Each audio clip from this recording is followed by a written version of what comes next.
Oui, c'est bien du blé, ce dont on va parler aujourd'hui. Victoria Beckham, Lady Gaga, Jennifer Aniston, Novak Djokovic, le point commun entre ces 4 célébrités, vous le savez, c'est qu'ils ont tous les 4 arrêté de manger du gluten. Alors pourquoi? Est-ce qu'ils auraient en leur possession des informations que nous n'avons pas? Est-ce plutôt un effet de mode ou carrément une croyance?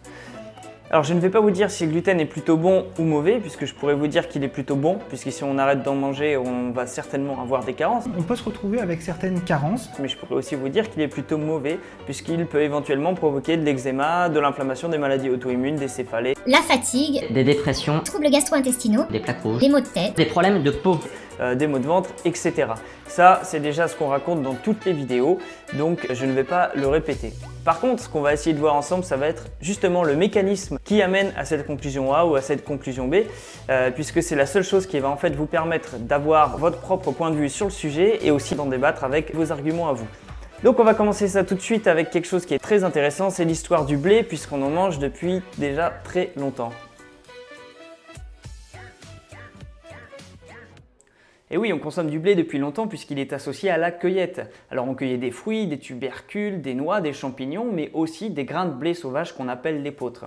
Alors on a fonctionné comme ça pendant des centaines de milliers d'années, jusqu'à la fin du Paléolithique, c'est-à-dire à peu près 10 000 ans avant Jésus-Christ, où là le blé a commencé à devenir très important. On a même des traces d'un chantier archéologique qui s'est déroulé en Israël, où on a trouvé des traces de fabrication de pain et aussi des traces de fabrication de bière, alors même qu'on ne cultivait pas encore le blé. Donc il faut bien imaginer qu'on envoyait des gens pour aller cueillir du blé qui fermentait et dont on se servait certainement pour des cérémonies funéraires. Et là vous vous dites que ça fait donc déjà bien longtemps que la bière, le blé est important pour notre civilisation et vous avez bien raison, mais il va devenir encore plus important à partir du moment où on commence à le cultiver. Alors où ça se passe? Eh bien, ça se passe toujours à peu près au même endroit, c'est-à-dire au Levant, c'est-à-dire le Moyen-Orient, et ça va être plutôt sur les rives d'un fleuve qu'on appelle l'Euphrate, un endroit qui est déjà fertile, où on suppose qu'il y avait déjà du blé sauvage depuis longtemps. Et c'est certainement là qu'a commencé la culture du blé.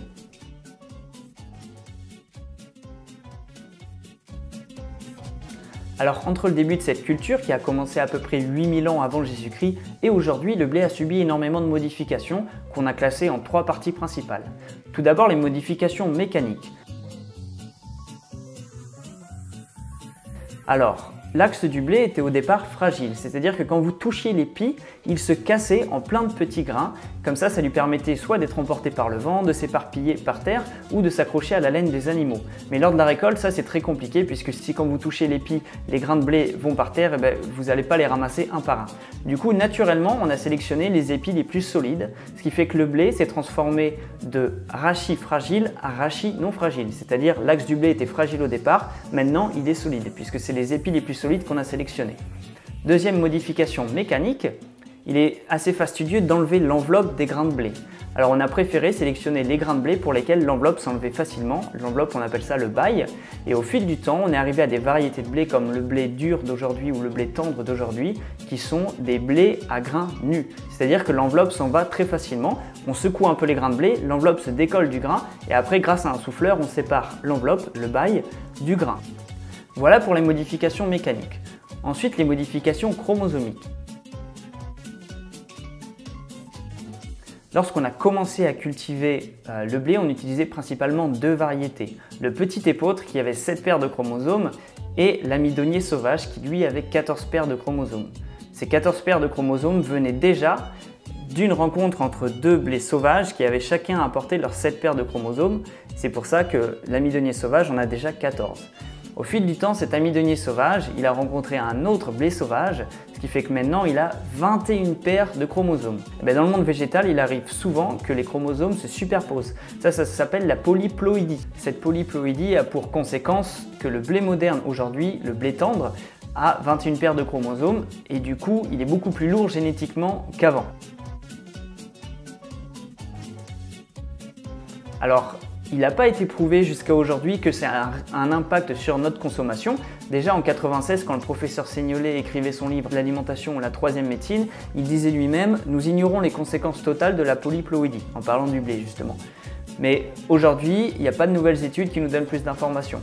En tout cas, dans le monde végétal, la polyploïdie, c'est quelque chose qui se fait très régulièrement, à savoir que plus de la moitié des plantes que vous croisez aujourd'hui ont subi naturellement une polyploïdie au cours de leur évolution. Troisième modification, c'est la modification qu'a apportée l'ère industrielle. On est passé d'une sélection de masse qui se faisait avec la récolte assez naturellement à une sélection ciblée et on appelle ça la sélection dirigée. Donc ça a été mis en place à partir d'à peu près 1850 par quelqu'un qui s'appelait Louis de Villemorin, mais c'est surtout à partir des années 1950 que grâce à l'avancée des technologies, on a vraiment pu sélectionner des particularités d'une espèce pour essayer de les mixer avec des particularités positives d'une autre espèce, par exemple la résistance au froid ou la résistance à la casse. Ça, c'est devenu tellement courant que chaque année en France, il y a 60 variétés de céréales qui sont brevetées. Donc on crée en permanence de nouvelles variétés depuis des décennies. Et ça fait peur à pas mal de monde. Il est possible qu'il n'y ait strictement aucun impact sur notre santé puisque ça reste des croisements naturels, c'est que de la sélection. Il est aussi possible qu'on aille un peu vite et que du coup notre corps n'ait pas vraiment le temps de s'adapter à ces nouveaux codes génétiques. Enfin, toujours dans la révolution industrielle, dernière modification, l'ajout des entrants chimiques, c'est-à-dire tout ce qui est engrais et bien sûr pesticides, insecticides.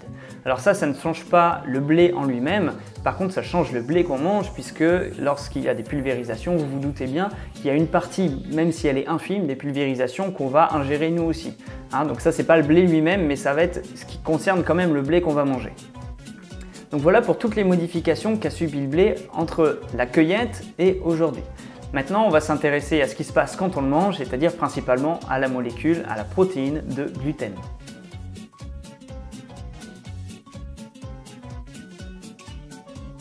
Manger sans gluten n'est pas forcément bon pour la santé. Le Figaro Santé, le régime sans gluten est-il sans risque? France Info, les produits sans gluten seraient bien plus mauvais que les autres. Futura Santé, j'ai arrêté le sucre et le gluten et voilà ce que ça a changé. Et enfin, le gluten est-il dangereux pour la santé? Le Monde, on a trouvé notre coupable, enfin en tout cas celui qui est sur le banc des accusés, c'est donc aujourd'hui le gluten. Ensuite, on va s'intéresser au crime. Alors je me suis renseigné pour connaître quels pouvaient être tous les symptômes de l'intolérance au gluten et il y en a pléthore, donc c'est une liste qui n'est pas exhaustive, j'ai pris les plus récurrents. On a bien sûr les diarrhées, l'amaigrissement, la pâleur, l'arrêt de la croissance chez l'enfant, la fatigue générale, le ballonnement, des problèmes de peau, douleurs au ventre, aphte dans la bouche, douleurs aux articulations, maladies auto-immunes, polyarthrite rhumatoïde qui fait partie des maladies auto-immunes, dépression, eczéma, neuropathie périphérique, tétanie, etc. Il y en a d'autres.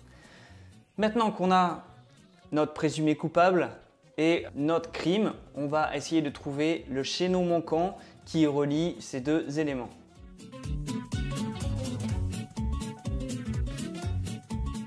Alors quelles sont les pathologies qui sont liées au gluten? On a premièrement l'allergie.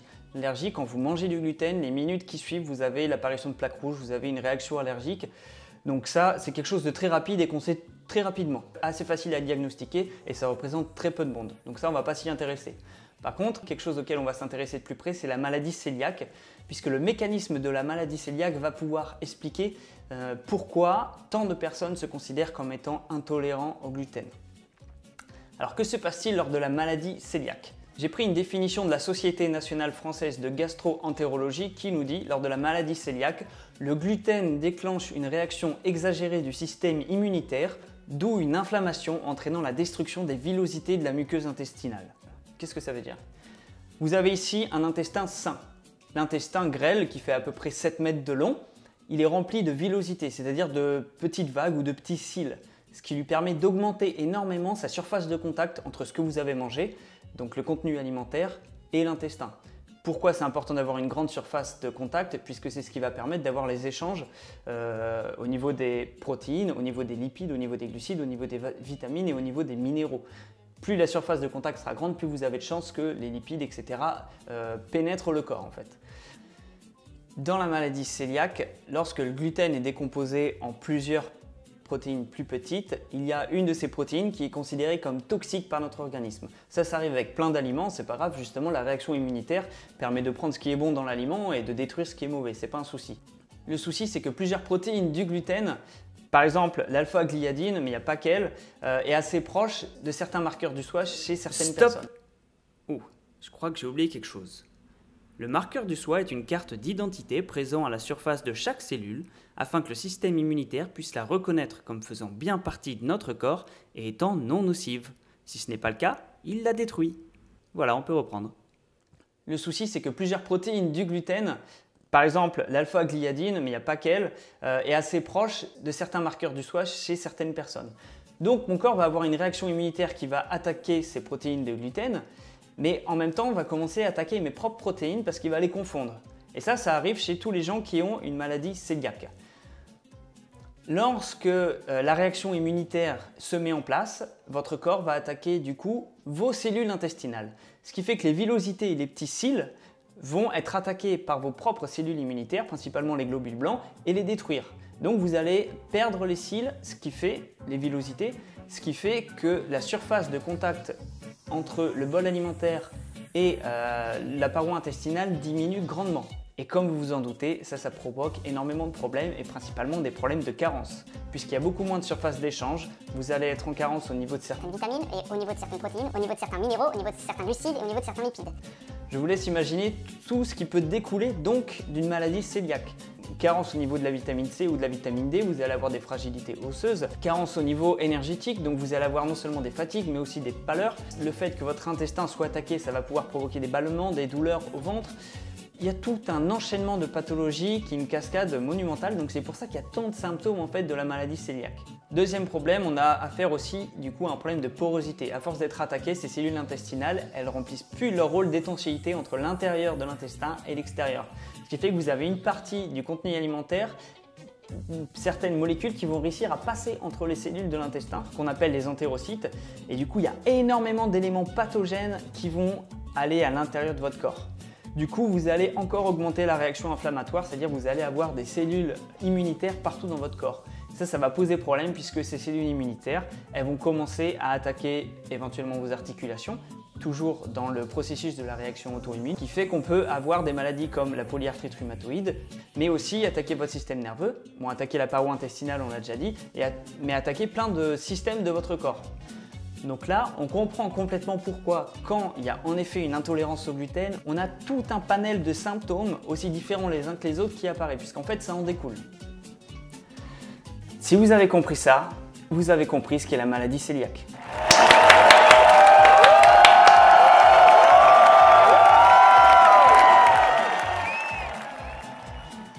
Vous allez me dire, mais il y a plein de monde qui se considèrent comme intolérants au gluten, alors qu'ils ne sont pas diagnostiqués comme cœliaques. Très bonne question. Alors qui sont ces gens? Vous avez ici un intestin sain ou presque. Vous avez ici un intestin qui a été diagnostiqué comme étant cœliaque. Eh bien, il est tout à fait possible qu'une grande partie des personnes qui se considèrent comme intolérants au gluten soient entre ces deux extrémités. C'est-à-dire que ces personnes-là ne vont présenter que 1, 2 ou 3 symptômes sur tout le panel possible. Et du coup, ces faibles symptômes qui sont plutôt courants ne vont pas justifier d'aller voir un médecin. Du coup, ils ne vont pas être diagnostiqués et on ne va pas vraiment savoir s'ils sont cœliaques ou non. En plus, il est possible que l'intestin ne soit que légèrement atteint, c'est-à-dire que vous manquiez de villosité, mais pas à un stade suffisant pour être diagnostiqué en étant cœliaque. De même, si vous variez votre alimentation, c'est-à-dire que vous passez une semaine entière à ne manger que du blé, que des hamburgers, que des pizzas, que des pâtisseries, que des pâtes, eh bien, il est tout à fait possible que vous ayez un grand nombre de symptômes qui apparaissent la semaine suivante, mais si vous avez retrouvé une alimentation normale plutôt à base de légumes, de fruits et de légumineuses, eh bien dans ce cas, vous diminuez les symptômes. Pour la maladie cœliaque, c'est assez clair puisqu'il suffit d'un examen, on va tester la présence d'anticorps, c'est les anticorps qui attaquent votre intestin, et s'il y en a beaucoup, on va considérer que vous êtes cœliaque. Si vous êtes dans l'hypersensibilité, il est possible que ce taux d'anticorps ne soit pas si élevé que ça, mais que vous ayez quand même des problèmes de digestion avec le gluten. Maintenant qu'on a compris ça, vous allez me dire, mais comment ça se fait que ça fait des milliers d'années qu'on mange du gluten et que cette hypersensibilité n'existe pas, il n'y a pas de problème, et depuis quelques années, on en a plein? Bon, ça c'est une excellente question et c'est bien là où est tout le problème, et c'est souvent l'argument principal des gens qui disent que c'est un effet de mode purement. Il y a 5 réponses à cela. La première, le gluten est-il le même qu'avant? La réponse est non. Ça fait 70 ans que les grands industriels, les plus grands acheteurs de blé favorisent un blé qui est facile à travailler. Tous ceux qui vont faire toutes les marques de brioche que vous connaissez, les pains que vous connaissez, les pâtisseries en série de façon industrielle, vont avoir besoin d'une farine qui va donner une pâte qui est élastique, qui gonfle bien, qui est facile à travailler et qui est rentable.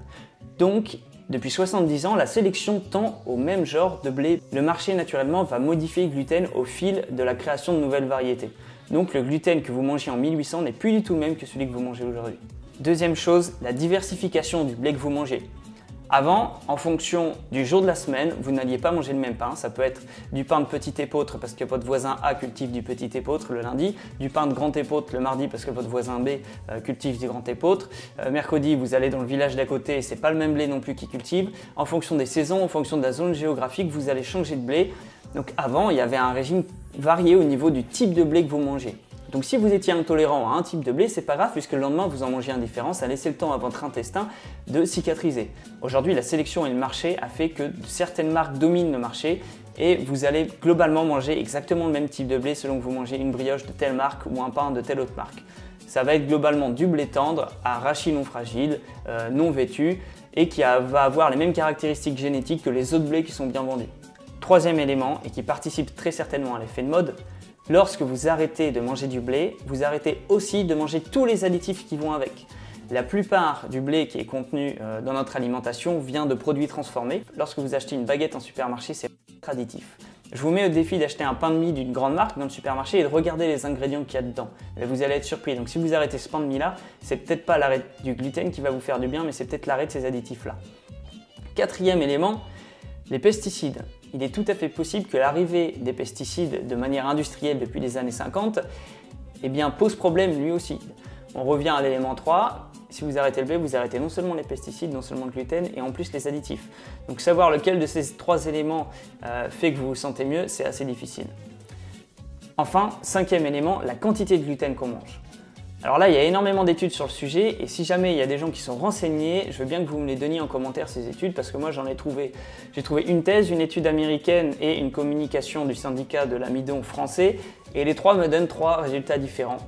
Donc c'est assez difficile de faire une synthèse. Cela dit, d'après ce que j'ai vu, plusieurs études tendent vers le fait qu'on mange quand même beaucoup plus de gluten.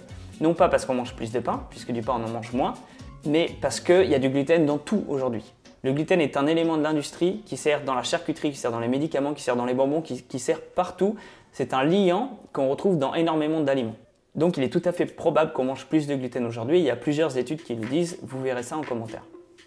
Attends, avant de partir, j'ai besoin de ton vote pour la vidéo du mois prochain. Ça sera sur le sucre, sur le lait, sur la viande ou sur le vin. Alors vous me dites ça en commentaire et je ferai CTRL F pour savoir le mot qui apparaît le plus. Si tout va bien, ça sera dans mon nouveau cabinet à Lisbonne au Portugal, dans un grand centre de yoga et de méditation. Donc j'ai hâte d'emménager et surtout j'ai hâte de vous croiser là-bas si vous passez dans les parages, n'hésitez pas. Avant de partir aussi, je vais vous conseiller une petite chaîne, une chaîne qui m'a bien aidé pour tourner cette vidéo, même si j'en ai consulté des dizaines. Et je vous donnerai une nouvelle chaîne le mois prochain lors de la prochaine vidéo. La chaîne d'Anne Guillot, qui est diététicienne et nutritionniste. Super sympa, super sérieux, des vidéos relativement courtes et sur plein de sujets, principalement la nutrition, vous vous en doutez.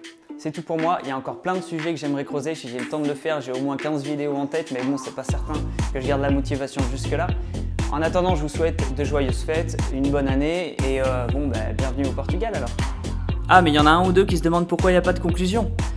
Bon, pour les points de vue un peu plus personnels, je vous invite à aller sur la page Insta ou Facebook où je poste régulièrement des articles sur l'actualité médicale. Et aussi, Mr Sam, merci pour ton commentaire encourageant lors de la dernière vidéo sur la zététique. Allez, à plus. Just give me the green light.